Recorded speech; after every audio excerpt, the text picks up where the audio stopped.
Howdy doody everybody, and welcome back to my journey across the United States. Today we're covering cryptids and strange alien encounters in the great state of Massachusetts.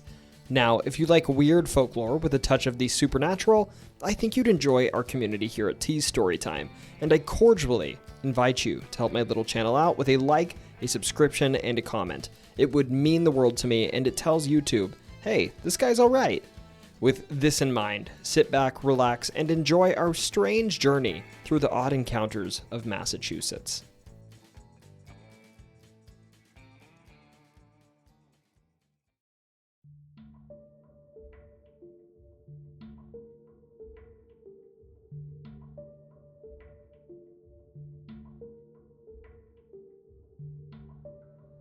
The Dover Demon is a cryptid that was reportedly seen over 2 consecutive nights in April of 1977 in Dover, Massachusetts.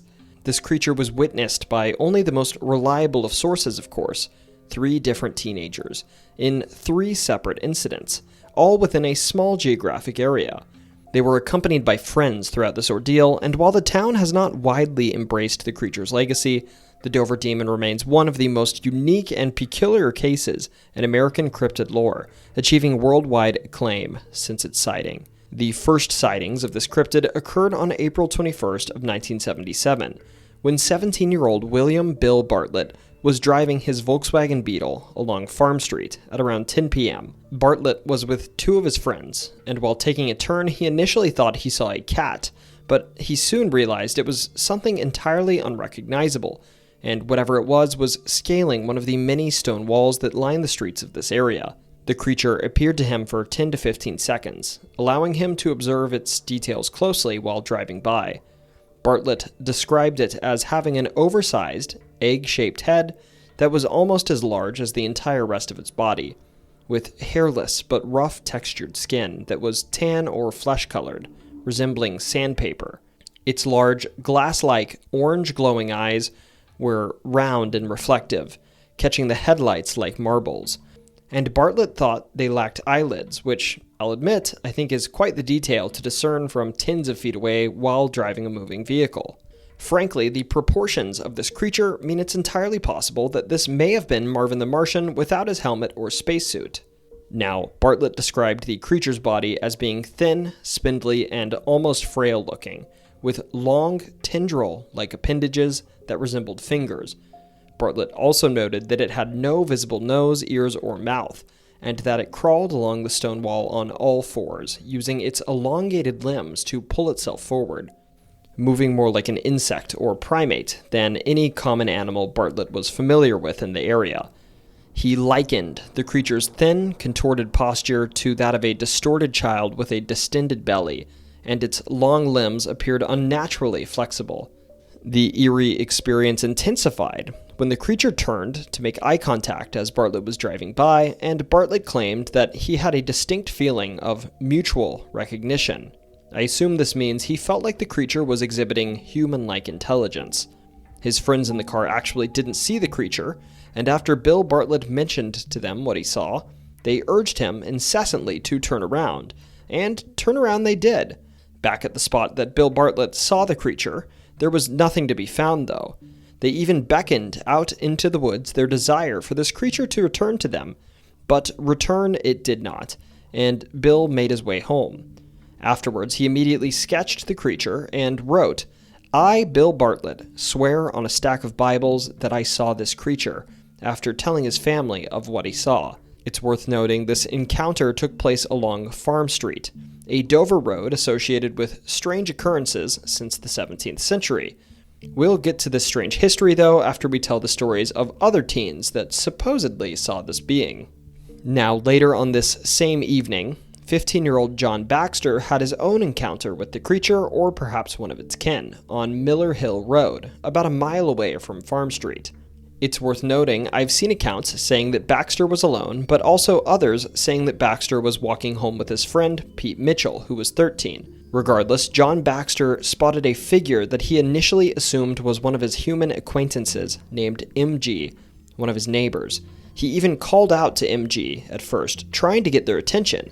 As he approached, however, he realized the figure was certainly not a human, and Baxter described the creature as having a large elongated head, like a figure 8 almost, with eyes that stood out in the dim light.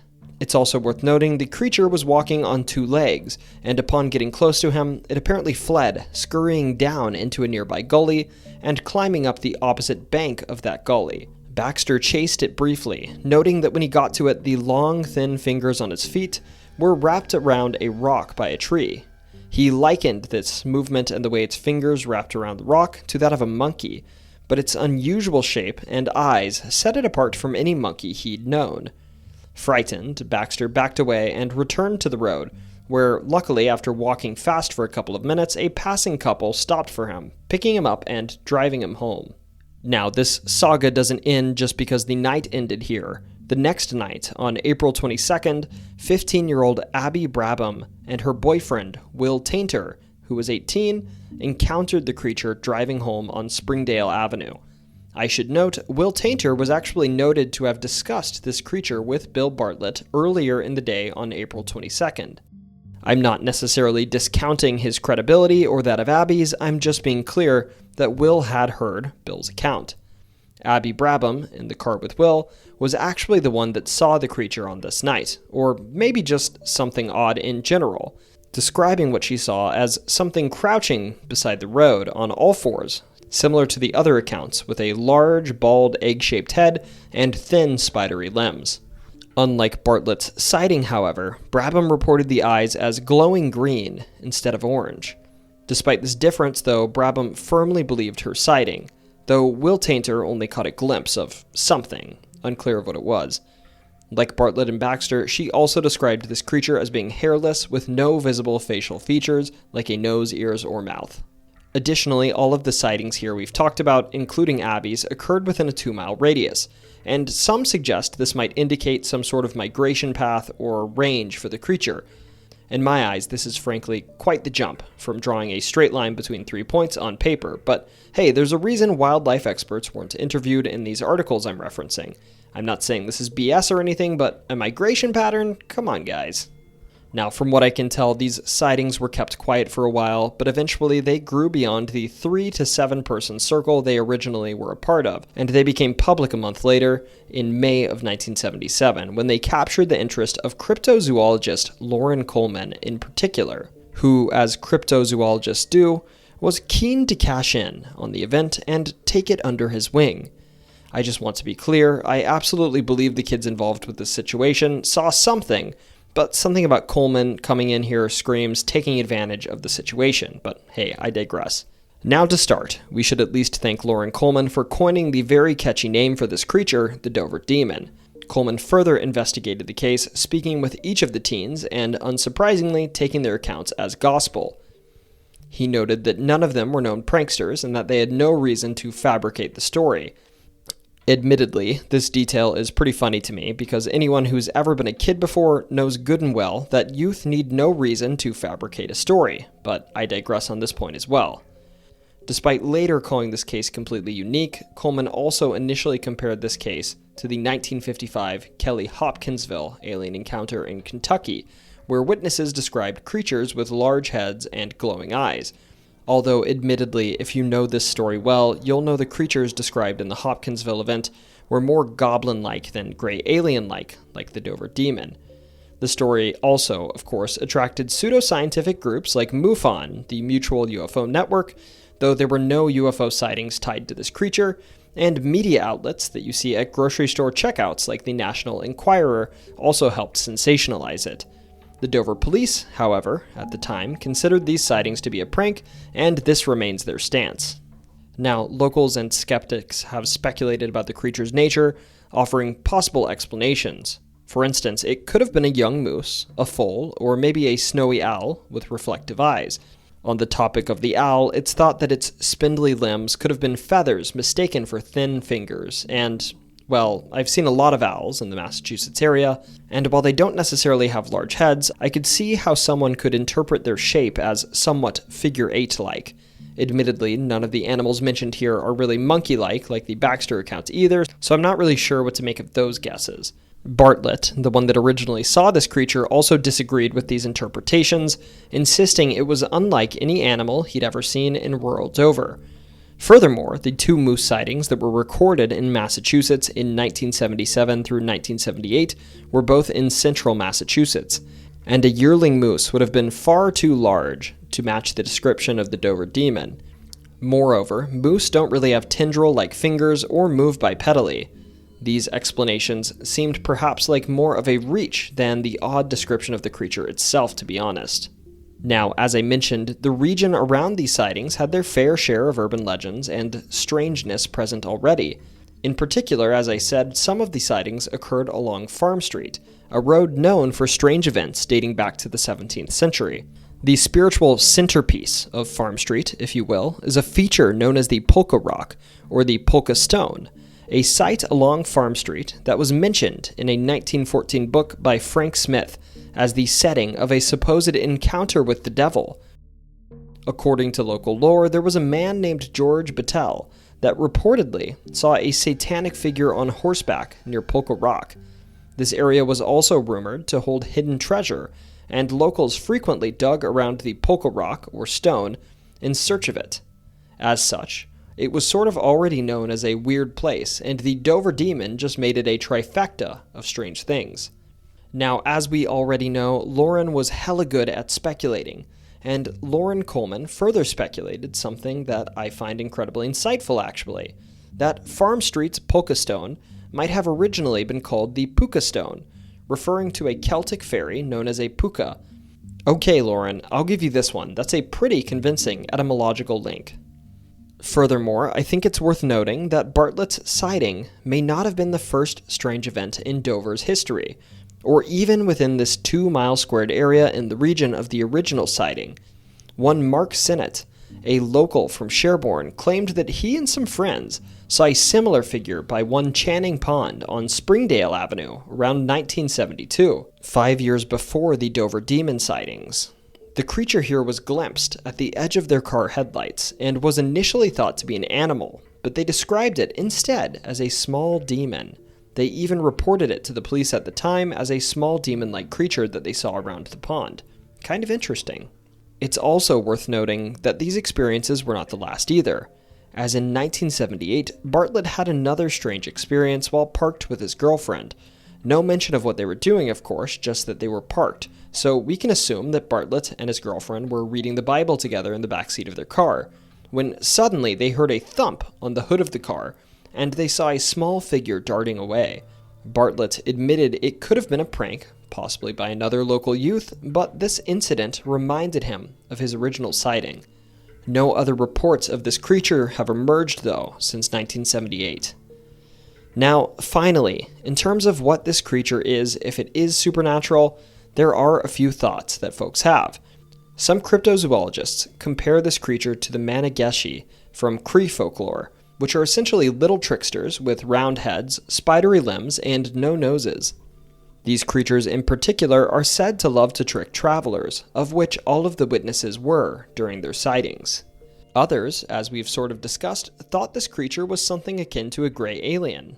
Now, some actually said this sighting predated the advent of the gray alien in media, but let's be clear, that's total BS, as creatures similar to gray aliens were commonplace in the media at the time, and even as early as 1901, H.G. Wells published his book, The First Men in the Moon, in which the lunar creatures in the novel, called Selenites, were described as being 5 feet tall, with thin bodies, large black almond-shaped eyes, and green-gray insect-like skin. Their heads were also proportionally rather large, aka they were approximately gray aliens in everything but name. Otherwise, folks generally think this creature was a misidentified exotic or regional animal, or possibly an undiscovered animal, or maybe it was just a hoax. Regardless, years later, Bartlett is now a realist painter living in Needham, Massachusetts, who maintains that he genuinely saw something strange that night. He remarked that if he'd made the story up, he might have tried to profit from it. But as it stands, he hasn't profited from it, and the memory is something that's sometimes even embarrassing to him. Dover, the town, also really has not capitalized on the story much, Though it's worth noting, for the sighting's 30th anniversary, the local historical society did make t-shirts reading, "Do you believe?" with an image of the Dover Demon on them.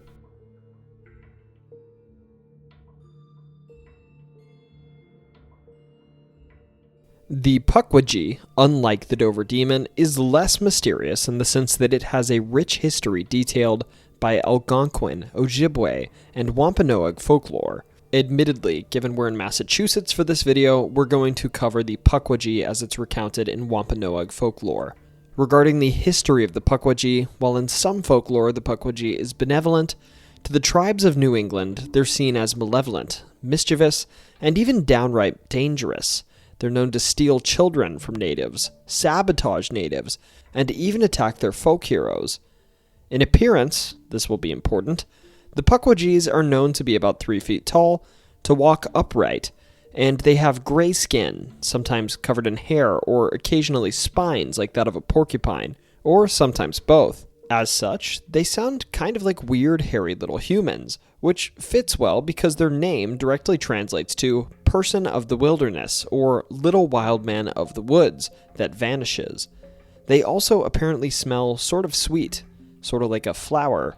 And thank God, because I've covered way too many Bigfoot offshoots that smell like smegma, and if you don't know what that is, please don't look it up. Anyways, the Pukwudgie also apparently has supernatural abilities, ranging from invisibility to shape-shifting, and they're even able to confuse or harm folks by staring at them eye to eye. Now, in terms of offensive prowess, their main way to actually put down a human is to launch poison arrows at them. They also, supposedly, can even create fire at will, although I haven't read if this can be used in an offensive manner. Perhaps their cruelest, and maybe even their most notable quality, is that they can control something called the Taipei Wonkas, something I considered covering separately in this video, but frankly, they're so intimately linked to the Pukwudgie, I decided to just include them here. The Taipei Wonka is sort of cryptid-esque in that it's its own entity, technically, but also cannot exist without a Pukwudgie, and is controlled by them. Those who die due to a Pukwudgie's assault apparently come under their control, becoming this spirit-like entity. Some sources say these souls are specifically those of native individuals who have been killed by the Pukwudgies, not just any old individual. Some would actually probably throw these creatures in the realm of ghost lore, and they wouldn't necessarily be wrong for doing so, but in my eyes, given these are things that are controlled and manipulated that are also sort of conscious of their actions, I'm throwing them in the cryptid bucket. In essence, these behave similarly to the European will-o'-the-wisp and are used by Pukwudgies to supposedly lure unsuspecting humans to their demise. They're often used as props to catch the attention of a passerby and subsequently to mesmerize them, enticing them towards swamps, cliffs, and quicksand. In particular, Taipei Wonkas are known to be used by Pukwudgies in the Hockomock Swamp of the Bridgewater Triangle of Massachusetts, where they are known to easily shoot people with their poisonous arrows once they've lured them into these dangerous environments. Now, in terms of their supposed history, the natives believe that at one point the Pukwudgies were actually friendly to people, but they turned against us and are now sort of an outcast race. This all occurred because of an individual named Mashop. Mashop was supposedly the creator of the Pukwudgies, but when human natives began to worship and devote themselves to Mashop as well, apparently the favor they were getting made the Pukwudgies jealous, and out of this jealousy they began to attack humans. Because of this, Mashop, who was a giant, mind you, literally picked up and threw the Pukwudgies across North America. Now, despite this, they meandered their way back over time and apparently killed Mashop's sons, who were sent to kill these Pukwudgies after they kidnapped human children and burned human villages. As the story goes, they lured Mashop's sons into tall grass before sticking them with their magical or poisonous arrows. To summarize their role in native folklore, Pukwudgies are essentially an opposing force to cultural heroes, such as Mashop, the giant, or his wife, Granny Squannet, which I didn't cover in this video. Now at this point you might think this was simply a story confined to Native American lore, but not quite. See, while this story is primarily a part of Native oral history, some locals in Massachusetts and the rest of New England have been unfortunate enough to see something strange on their own, and they've come forward to tell their tales. Perhaps the most compelling story of these is that of a man named Bill Rousseau, who in the 1990s lived just a few hundred yards from a notorious place that I already talked about, Hockomock Swamp. The name of this place literally translates from native tongue to English to mean something akin to place where the spirits dwell. And as such, if you can't tell, it's pretty notorious. Bill, for a few years, had lived along the swamp in a ranch-style home, all of this taking place in a quiet residential neighborhood in a town named Raynham. On this night in question, and most nights to be frank, Bill Rousseau worked the 3 p.m. to midnight shift at a nearby ironworks, but this uncharacteristic schedule couldn't keep him from being a diligent and loving dog owner, and every night when Bill got home from work, he'd hail his Shepherd Rottweiler mix named Samantha to come for a walk with him. It was their nightly custom, frankly similar to my own tradition. It's worth noting in this story, the dog was supposedly fearless. In one case, she faced down a charging bison, and was also apparently around the house more than happy to break up disagreements within the family with her opinionated demeanor. Now, as I mentioned, Bill and this dog would go for walks along the nearby woods at around midnight. On this night in question, however, Samantha and Bill were even braver than usual.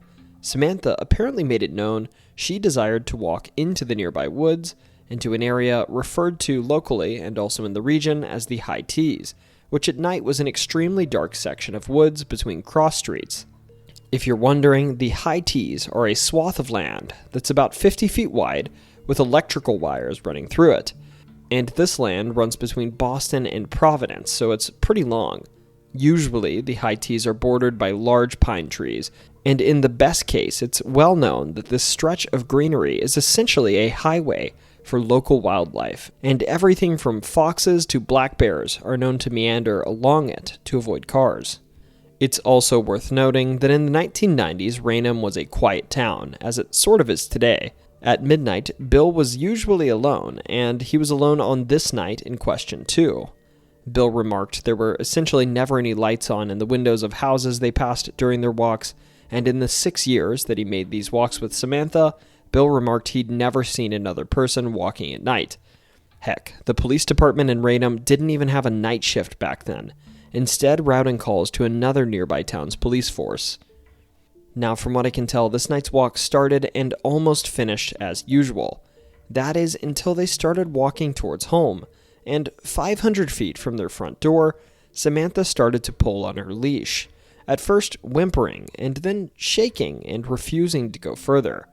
Bill tried to urge her on, even promising her dinner, something my dog cannot turn down, and then he heard something unusual. Kier, I want you. Kier. These sounds repeated, and according to Bill, they were uttered in a high-pitched voice which sounded like pleading, and as it repeated these noises, the pitch of whatever it was intensified. At first, Bill couldn't even see what was making the noises. He thought it might have been a child in the woods, perhaps in distress, and then he noticed something walked out of the woods and into a circle of light made by the street lamp nearby. It stopped, lifted its hairy little hand or paw, and began to move its palm inward, still saying, Kier, chu e wan, chu, kier, I want chu. In Bill's eyes, it was beckoning him towards it. At this point, Samantha was not only shaking, but she was aggressively pulling Bill away. She wouldn't even look at the creature, who Bill assumed was actually a child that needed help, even asking the child, "Are you okay? Do you need help? Do you know where your house is?"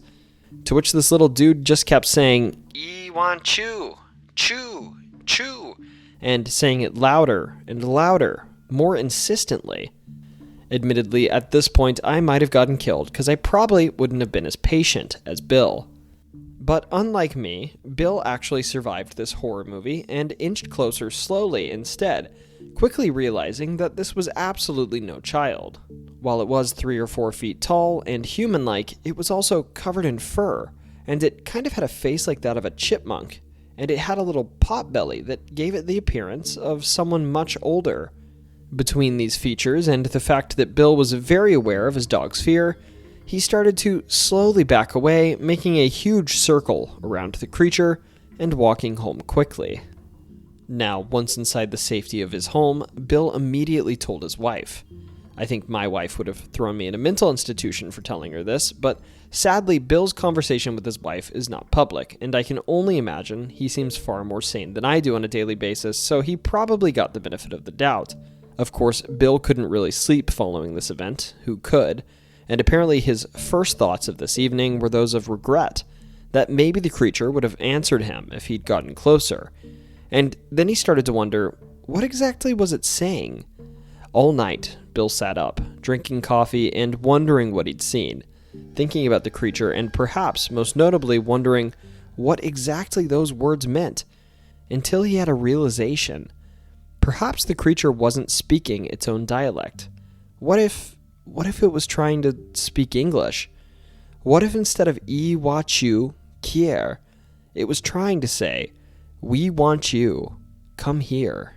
Now, I can't tell you whether this is fact, but I can say this story is gripping and sort of terrifying, and it aligns possibly all too well with the supposed quality of the Pukwudgies in Wampanoag folklore, mimicry, and that Pukwudgies are known to try to replicate the sounds of other animals and people, using this as a tool to disorient people and make them let their guard down, something this creature almost did all too successfully with Bill. Now, following this, from what I can tell, Bill Rousseau kept his account personal for a while, and instead of immediately trying to popularize it, he actually wrote about this story on a humble blog post at first. And this blog post blew up, and led to him being reached out to by an individual interested in making a film, and then this all became popularized in 2013 in a movie that premiered that October. Now, finally, in case you thought this was the only recent Pukwudgie sighting in Massachusetts, I have a bit of news for you. In 2023, a woman named Mary, who lives in Norwell, Massachusetts, about 15 miles northeast of Raynham, also decided to go for a walk in the dark with her dog, between 4 and 5 a.m. rather than at midnight. And while walking, her dog became pensive. She looked in the direction that the dog was looking, and she saw something small. She thought it was a child, too, and then she noticed it was covered in black matted fur, and that its eyes glowed ever so slightly. The next day, her coworker informed her that she may have just seen a Pukwudgie.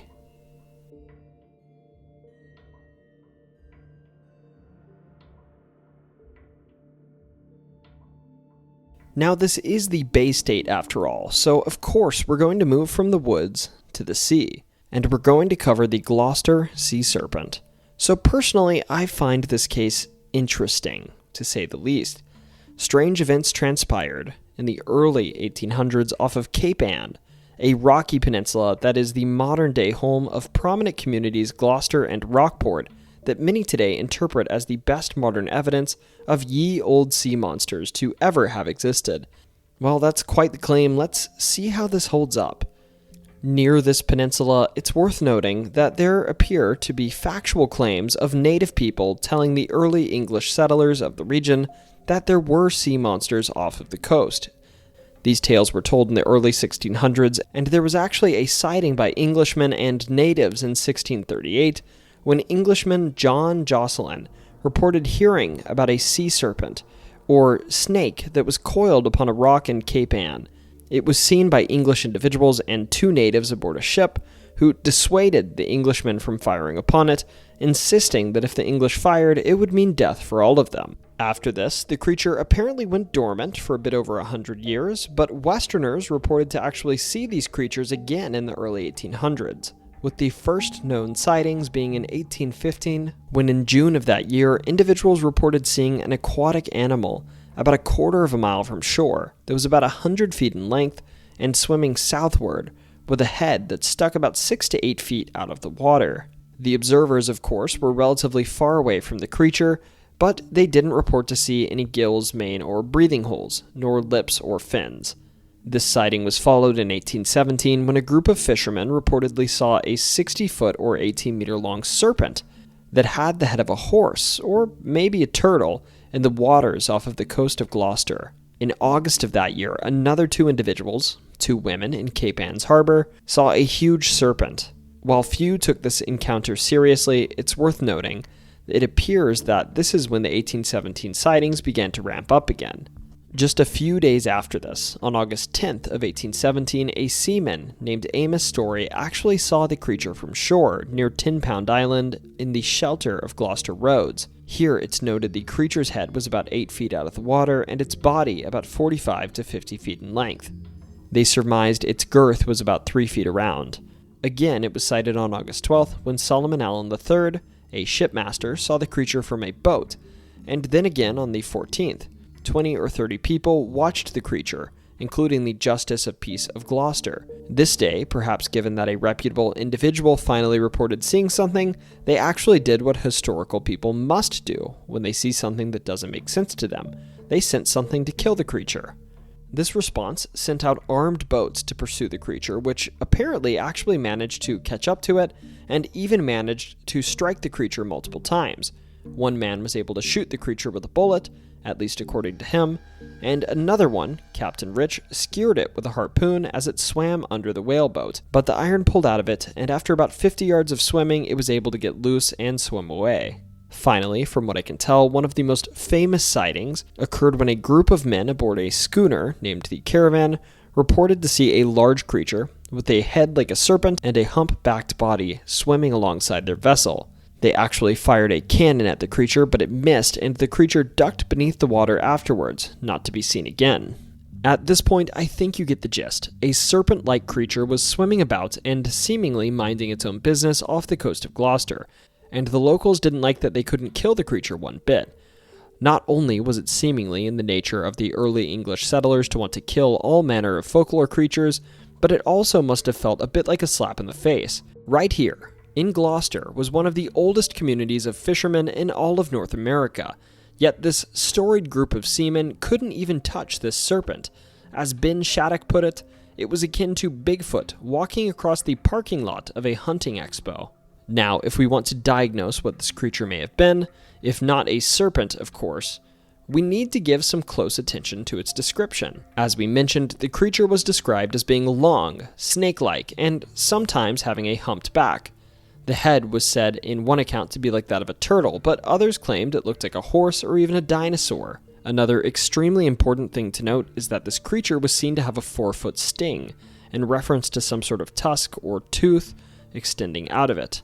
Also, in one account, this was referred to as a tongue, which the creature apparently threw over its head. Additionally, when swimming, the creature was said to undulate up and down rather than move side to side like a typical fish or eel.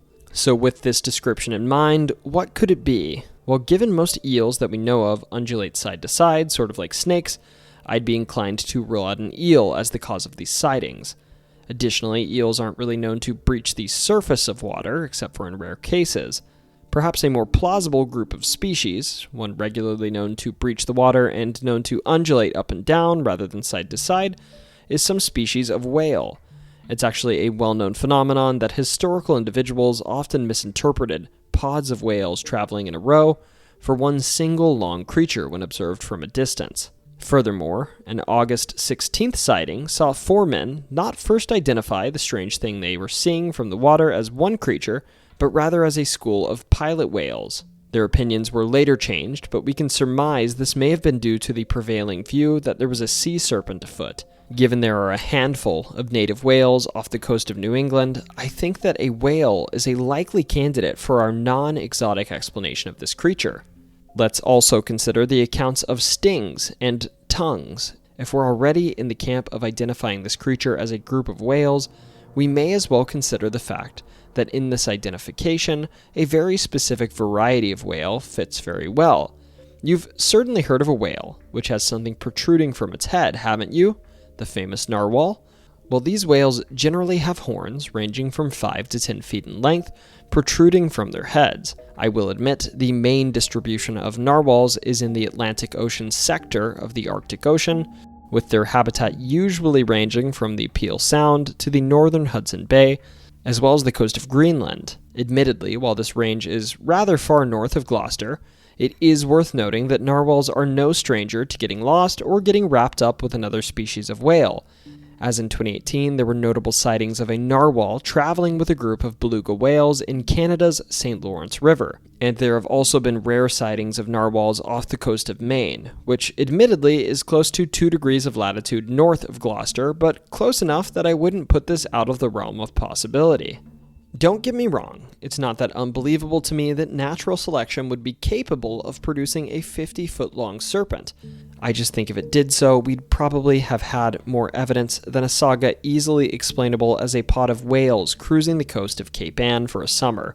One semi-modern investigator, Richard Ellis, asks about this case, shall we assume that hundreds of reputable citizens were deluded or victims of mass hysteria? To which I respond, maybe. I mean, it's happened before. Whether due to tricks of the mind or a fungus growing in their grain, we've seen everything from people becoming convinced as part of a mass delusion that they had Tourette's, to cities of French individuals dancing until they died. This being said, perhaps I should be more open-minded, because as recently as 1980, some men that were fishing off the coast of Gloucester supposedly saw a sea serpent matching the aforementioned creature's description.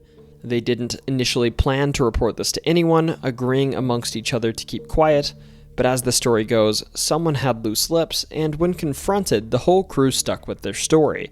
They essentially just said they were experienced fishermen, and knew what they saw, and that they'd never seen anything like it before.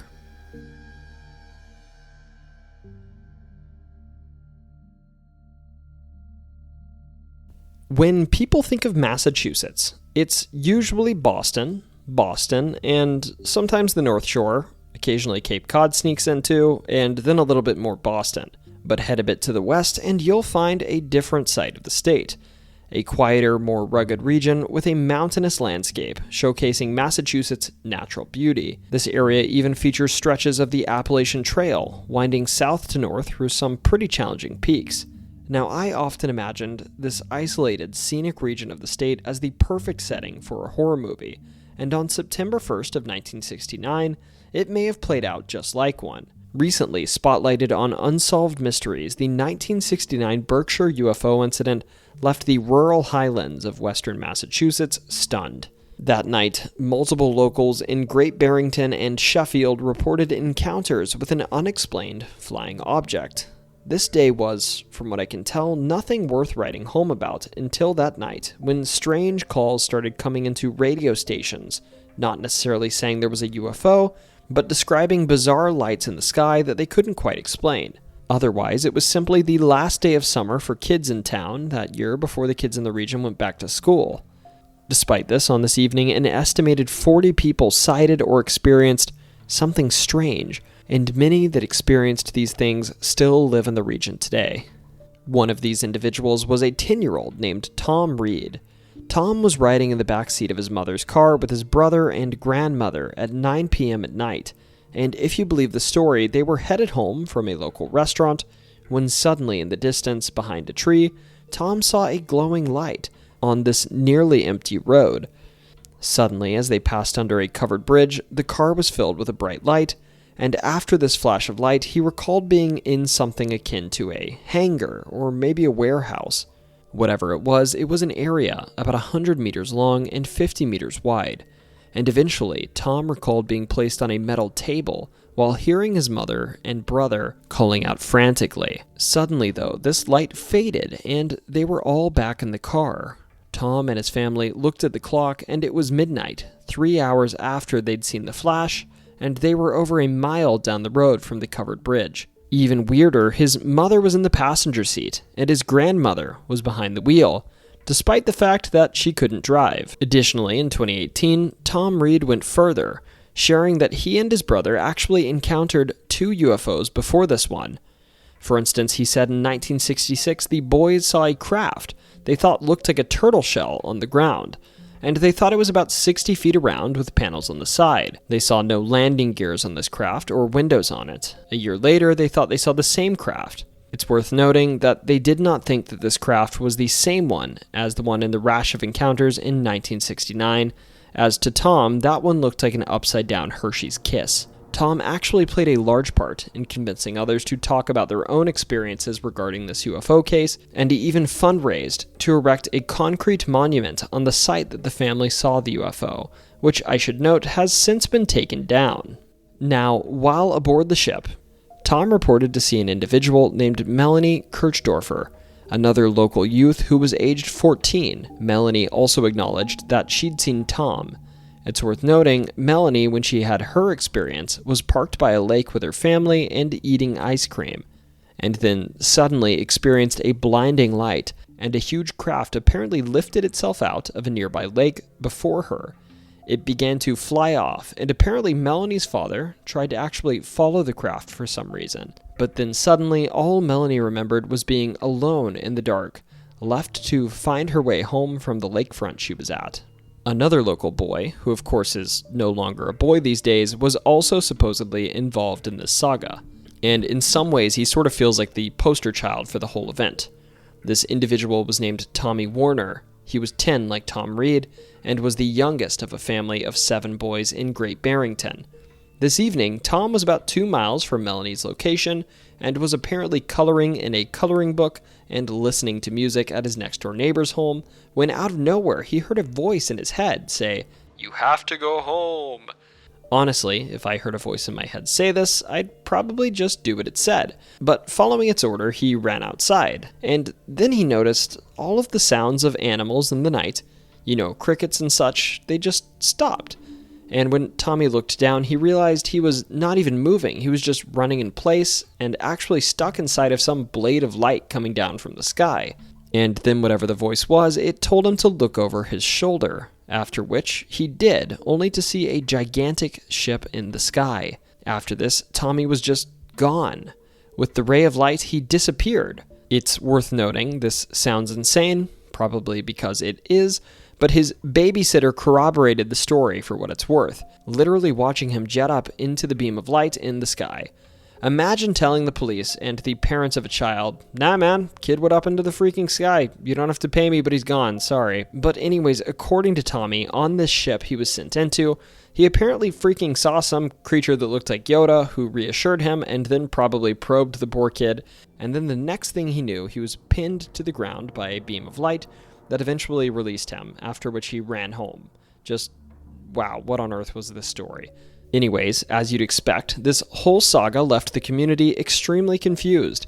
School children were caught by their teachers drawing pictures of alien spacecraft, and aliens themselves in class. Adults were called onto radio stations to talk about the incredible things they supposedly saw.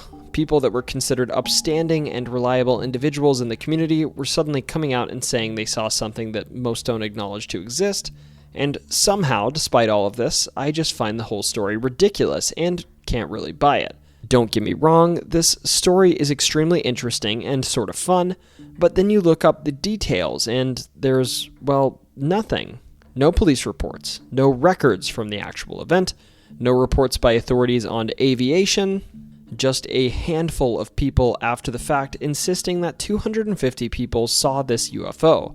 Don't get me wrong, I'm firmly in the camp of I want to believe, but in a day and age when we have credible authorities on aviation coming out and claiming they've been first-hand witnesses to unidentified aerial phenomenon, and that's still not enough to convince the masses that something is awry, the Berkshire UFO incident feels a bit cheap. Now, this isn't me saying they're useless, it's me saying there's a well-trodden line between what I consider interesting and compelling. And most stories of alien visitation, like this one, are only interesting to me. Whatever, I digress. Let's move on to the next alien visitation story in this video.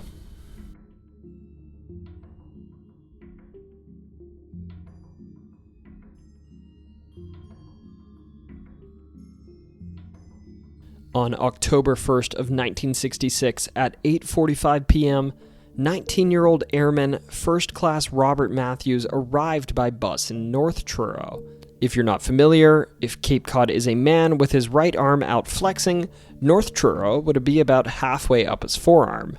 In short, Robert was assigned to North Truro Air Force Station, which was about a 2-mile drive from the bus stop he was just dropped at. Across the street from this bus stop was an old home from the 1800s that was converted to a general store named Dutra's Market. And given it was October, it was quiet around there to say the least. If you know the Cape in the off-season, you know what I mean. Now, given this was the case, Robert didn't really want to just walk these 2 miles to base, and instead he ran across the street to the market to call base for a car to come pick him up. This call was uneventful. He arranged a pickup and then hung up, prepared to wait a couple of minutes for a truck to swing by. And sure enough, a couple of minutes later, he saw lights in the distance, and at first he assumed they were just those of a Jeep swinging by to grab him. But as they got nearer, he realized, these lights are actually in the sky above me. And there's 3 lights, not 2 like a vehicle's headlights. And wow, these lights are doing things that aircraft cannot possibly do. This spooked him to the point that he actually ended up calling base again to report the lights to them, because he was totally freaked out.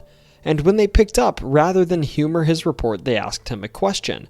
"Where were you?" Puzzled, Matthews inquired about what they meant, to which they described that the Jeep he was waiting on was sent an hour before.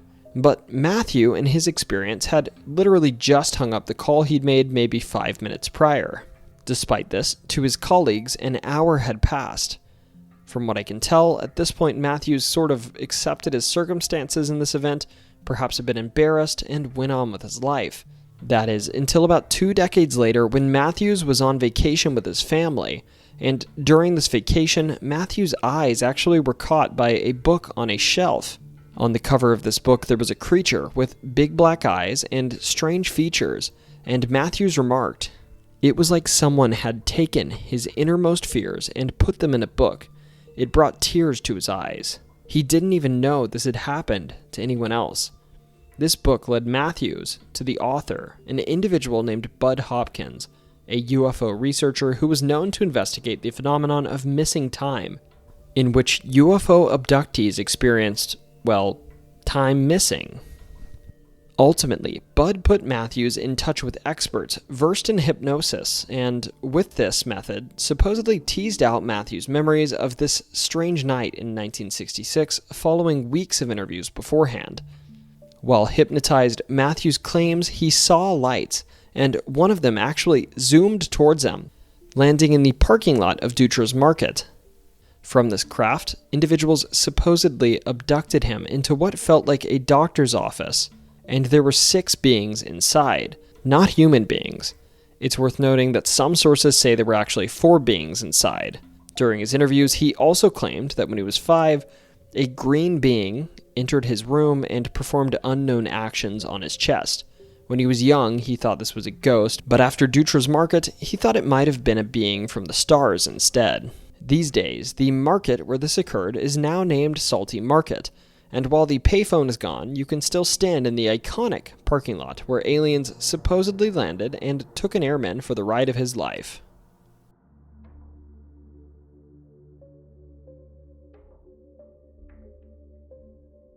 The first and last mention of the Black Flash of Provincetown is stated by the Chief of Police Anthony P. Tarvers in a statement saying, "As far as I am concerned, the Black Flash is dead and gone."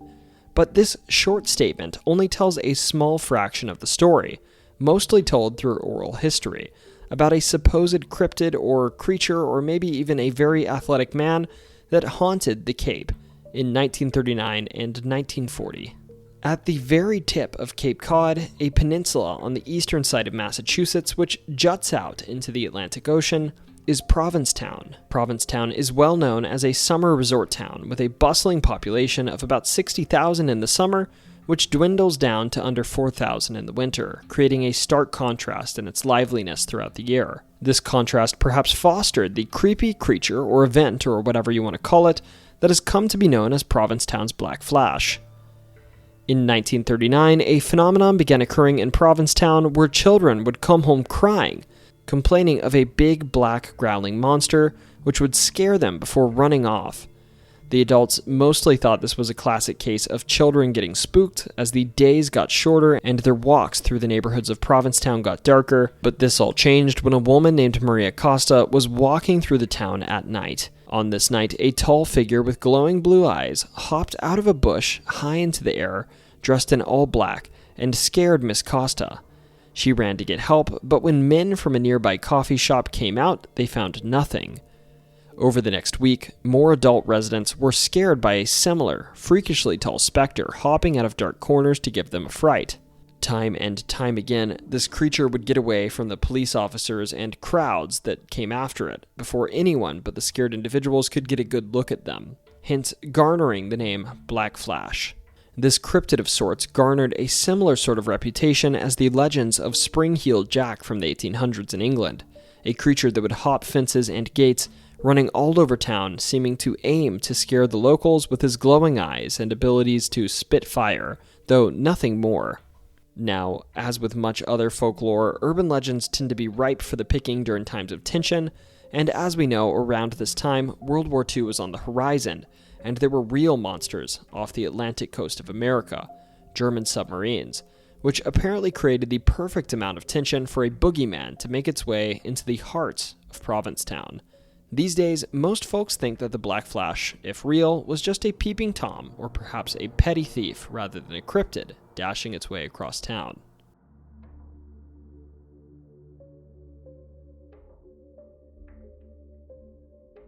Alright, the Beast of Truro is also sort of a weird one. It's probably not a supernatural entity like the other supposed things on this list, but rather our token misplaced regular animal most likely.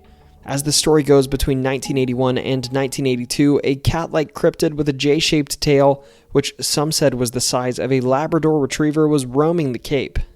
The creature was definitely not visiting to bring good vibes and mingle, but rather was certainly there to eat a big meal and kill whatever was in its path.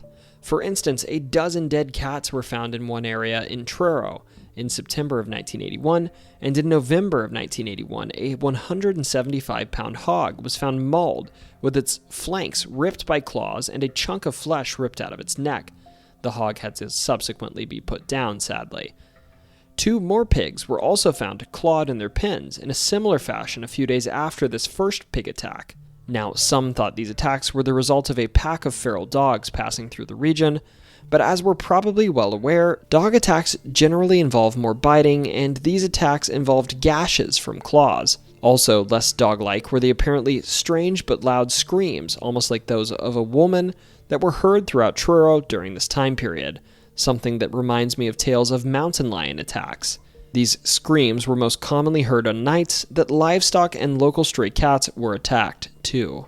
The most detailed sightings of this creature were actually made by a couple, William and Marcia Medeiros of Truro, in October of 1981. The two were walking on a bike path near the head of the Meadow Beach in Truro on the Cape, and came across a large cat-like creature in the middle of the day that was only about 50 feet ahead of them on the path. They watched it for about 5 minutes, and it gradually walked away into the woods.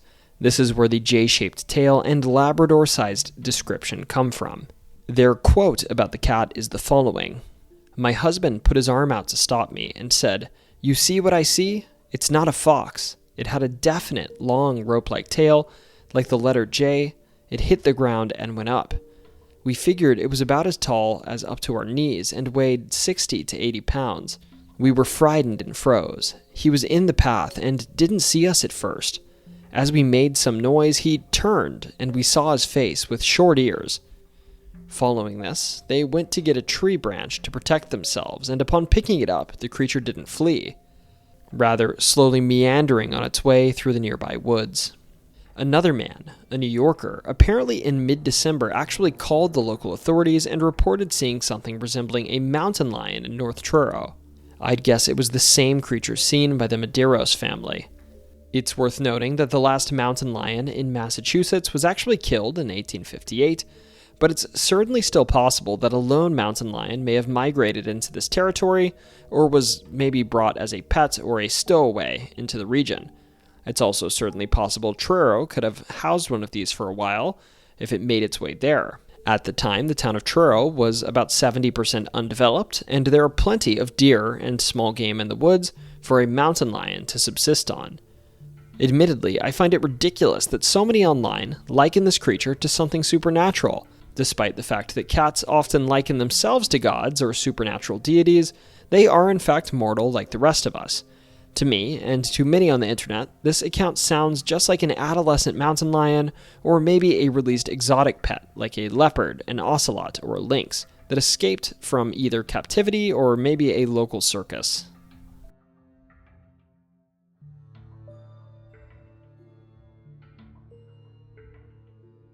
So, this one's probably going to be the weirdest on the whole list.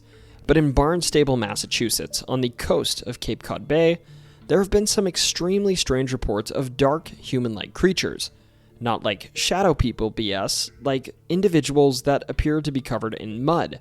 So while I think there's probably a 1% chance this could actually just be Peanut Butter Baby, you know, like the one from the meme, legends of these weird creatures actually go back to the 1800s, where creatures described as almost as black as marsh mud would emerge from the marsh and occasionally drag horses or people down into the marsh to their doom. Now, this account, I should admit, is largely confined to an 1814 article in which a farmer in West Barnstable literally reports having a creature come out of the marsh and grabbing onto his full-size horse with opposable thumbs and then dragging it down into the marsh, never to be seen again.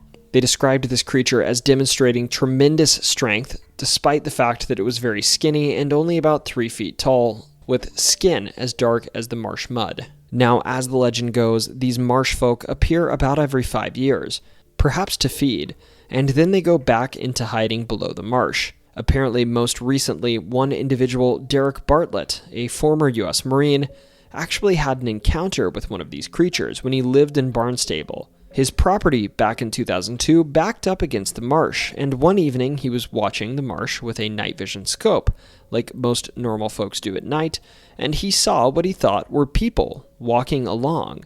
At first he thought he was looking at folks simply walking along railroad tracks that cut through the marsh, but actually these folks were beyond the railroad tracks. They were in the marsh itself. He lost focus of them for a bit, and when it was regained, boom, they were gone. Not in the marsh or anything. It's also reported around this time a group of children watched some sort of muddy man come out of the marsh. Again, I find it funny that when Derek, the ex-Marine, spoke about these children, he said, "These children weren't the kind of kids to make stuff up," to which I say, whatever you say. The kids I know are more than happy to tell me all sorts of wild stories with no remorse.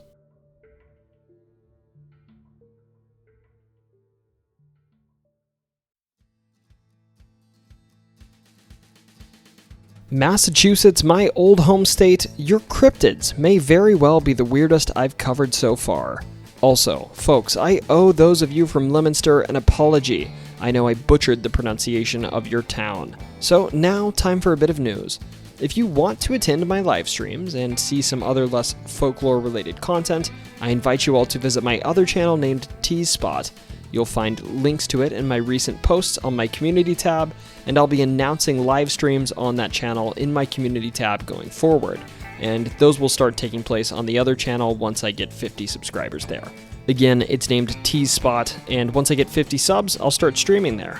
Otherwise, I just want to say thank you all for watching, and I want to remind you that whether you just got hit with a beam of light and suddenly found yourself a pro at moonwalking, or if you were hiking in the woods and heard "E watch you, Kier," don't you ever forget, it's always story time.